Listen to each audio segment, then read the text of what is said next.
to the Pope to sanctify the trade by a bull, which His Holiness issued accordingly. In consequence of this permission and authority, a very considerable slave market was established in Lisbon, Portugal, insomuch that the year 1539, from 10 to 12,000 Negroes was sold there annually. A historical survey of the island of St. Domingo, together with the account of Maroon Negroes by Sir William Young, 1794. See, the term Negro was birthed in Portugal. Even the first slaves to be sold in the transatlantic slave trade never touched the continent of Africa. I'll say that again so you can understand or possibly didn't hear. The first slaves to be sold in the transatlantic slave trade never saw the continent of Africa. See, by law, the only slaves that could be brought to the Americas were Negroes born in Spain and Portugal, brought directly from Spain and Portugal to the colonies. But later, a charter granted by Emperor Charles to Lorenzo de Gondomar gave permission to transport Spanish Negroes directly from Africa to the Spanish American colonies. He circumvented the legal statute established by Ferdinand and Isabella that slaves must have been born in Spain by allowing Africans to enter the Americas, provided they quote-unquote convert during the voyage. I know for some this might be hard to swallow, so let me paint the full picture for you. There was a people who lived in Spain and Portugal who were called the Negroes. These Negroes claimed to be the remnants of the Yahudi, or the Jews, after Nebuchadnezzar was captive. Every historian tells that not only were they black, but according to writers like J.A. Rogers, so dark were the Jews, especially of Portugal and southern Spain, that many whites thought all Jews were black. And sometimes the writers would use the word swarthy, which means black. For instance, it is also a vulgar error. He wrote that the Jews were all black, but this is only true of the Portuguese, who marrying always one another beget children like themselves, and consequently the swarthiness of their complexion is entailed upon their whole race, even in northern regions. So some people like to take the word swarthy and say it doesn't mean black. Well, just for kicks, let's take a look at it. Swarthy, from the root word swart, Old English swart, black, dark, of night. Gothic swart, dark color, black, from the PIE root swardo, dirty, dark, black. The true Germanic word, surviving the continental languages, but displaced in English by black. Well, let's get an older definition from another dictionary. Swarthy, see swart, being of a dark hue of dusky complexion, tawny in warm climates. The complexion of men is universally swarthy or black. The Moors, Spaniards, and Italians are more swarthy than the French, German, and English, black as the swarthy African. Let's continue. This is why, again, the Duchess of Brantes, who was the ambassador, a wife to the ambassador of Portugal, said the Jew, the Negro, and the Portuguese can be seen in a single person. Why? Because they were a single person. And these Portuguese Negroes were known for things that might ring a bell to African American. Number one, they were known for writing poetry set to music.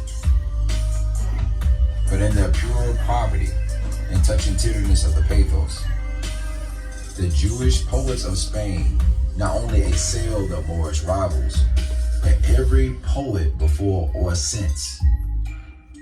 Once more, Israel's sons and daughters took their harps of Judea from off the mourning willows and the songs of Zion.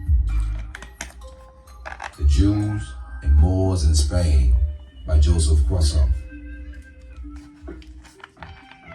Secondly, they were known for wearing black cloaks and hoodies. The Almohad ruler, Abu Yusuf Lakwab, is said to have introduced, at the end of his reign, an innovation with regard to the sukkah, cloak-like garment of the Jews, because they were dressing like the Muslims, and even like the most notable of them. Therefore, Jews henceforth were required to dress in the fashion of the mourning Muslims, dark blue or black. They were required to wear black cloaks and black caps. Jews, Visigoths, and Muslims in medieval Spain by Norman Roth. And we notice Jew cavaliers mounted on richly caparisoned horses and mules in fine cloaks, cassocks, silk doublets, and closed hoods. The Jews of Spain and Portugal by E.H. Lindo. In this rare painting by an anonymous 16th century painter who recorded a scene of everyday life at the King's Fountain in Lipson, you can see the Negro Portuguese Jews wearing the black cloaks and caps, while others still dress in the Moorish or Muslim habit. Thirdly, they were oppressed and lived in segregated communities called ghettos. We discussed several such cases in detail in Chapter 7, including that of the recognition of the part of Castelo de Vide, Portugal, as the former Jewish ghetto, or Juderia, of the town, where the Jews lived in peace until their forced conversion. Antagonistic Tolerance, Competitive Sharing of Religious Sites and Spaces by Robert M. Hayden. The Jewish quarter known as the Juderia. In Lipson, the chief city, there are several Juderias. In all of the cities, Jewish quarters existed. These Juderias were closed every evening when the bell sounded for prayer, and were guarded by 2 watchmen appointed by the king. Any Jew found outside of the Juderia after the first 3 tollings of the bells will find 10 liveries, or according to the order of King Dom Pedro, was whipped through the city. In a case of repetition of the offense, punished with the confiscation of property. Old European juries, Phillips and David. So these Negroes wrote spoken word set to music while wearing black hoodies and living in ghettos. You just can't make this stuff up. And these ghettos were policed by the Moors and then the Visigoths, aka the white Portuguese. These communities were not only segregated, but also had sundown laws, as in the Jim Crow South. One famous ghetto was a place called Macambo in Lipson. The word Macambo is a Portuguese word, meaning refuge for fleeing slaves. Now, why would a ghetto be called a refuge for fleeing slaves? See, the Inquisition, or persecution of the Jews, started in Spain and later came to Portugal. When these persecutions started, the Negro Jews of Spain began to flee to Portugal for a city of refuge. The number of those that were thus banished from Spain was 400,000 Jews, according to Ruthven and others. Mariana says, "'Tis not easy to reduce them to any certain number. Most writers affirm there were 170,000 families that departed. Others say there were 800,000 persons, a prodigious number, almost exceeding belief. Some of them, who were a little more dilatory in gathering together their effects and would not turn Christian, were sold for slaves. The Jews, thus driven from Spain, fled, for the most part, into Portugal." The History of the Inquisition by Philip Lombard. About 100,000 entered Portugal. They're permitted to enter under the condition that they must pay the poll tax, with the understanding that they will be asked to leave the country within 8 months. And when the time expired, many Jews were stranded because the king did not provide enough ships in time. All the black Jews who were left behind were deprived of their freedom and sold into slavery. From Babylon to Timbuktu by I got the Rudolph all the way to it. So Macambo became a refuge for a time for those who escaped the Spanish Inquisition until the persecutions in Portugal began. Hence the name Macambo, refuge for a fleeing slave.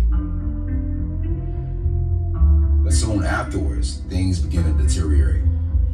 See, when people think Inquisition, they think Catholics versus Protestants. They don't think Negroes and Jews. But the Inquisition quickly became a war against Negroes by the Catholic Church. Piercing shrieks of anguish filled the land. Childless and broken-hearted, they now sought relief. They were told they had forfeited their right. They were given a choice between baptism or slavery. And after enduring all they did, after leaving their beloved Spain with all their wealth and ease, they were submitted to baptism now, in the hope of being reunited with their children. Thousands were sold as slaves. Yet prior to being sold, they were submitted to tortures, cruelties, to revolting, to repulsive, to heart-rending, to preliminary. All Jewish children below 14 years of age were to be torn from their parents' arms or were beaten with clubs, dragged into a church and baptized. Those under 3 years of age were given to Christians to be raised as slaves. Those between 3 and 10 years of age were put on board of a ship and conveyed to the newly discovered unwholesome island of St. Thomas, called the Ilhas Pretas, or the Isles of Destruction. The Jews have experienced fully the unequal skill of the church in administering pain. Mothers cast themselves at the feet of the tyrants and pitifully begged to be taken with their babies. They were heartlessly thrust aside. Hundreds of mothers, mad with despair, ran behind the ships as they carried out the idols of their heart and perished in the waves, the same fortitude with which the exiled people had borne so many. The Moors and Jews of Spain, by Joseph Kraskoff. Something was happening to these Negroes in Macambo that really should sound all too familiar to a Black American. They were called Untold, meaning acts of faith. Auto de fe, from the Portuguese, auto de fe, meaning act of faith. A ritual of public penance carried out between the 15th and 19th centuries of condemned heretics and apostates, or those who refused to convert to Christianity, imposed by the Spanish and Portuguese Inquisition as punishment and enforced by civil authorities through beatings, hangings, and its most extreme form of death, by burning. Now, if we pay close attention to this timeline, we might see that the 15th to the 19th centuries is the exact same timeline of the expulsion, enslavement, beatings, hangings, and burnings of the Negroes, which was done in the territories of the Inquisitions by the executors of the Inquisition under the guise of acts of faith.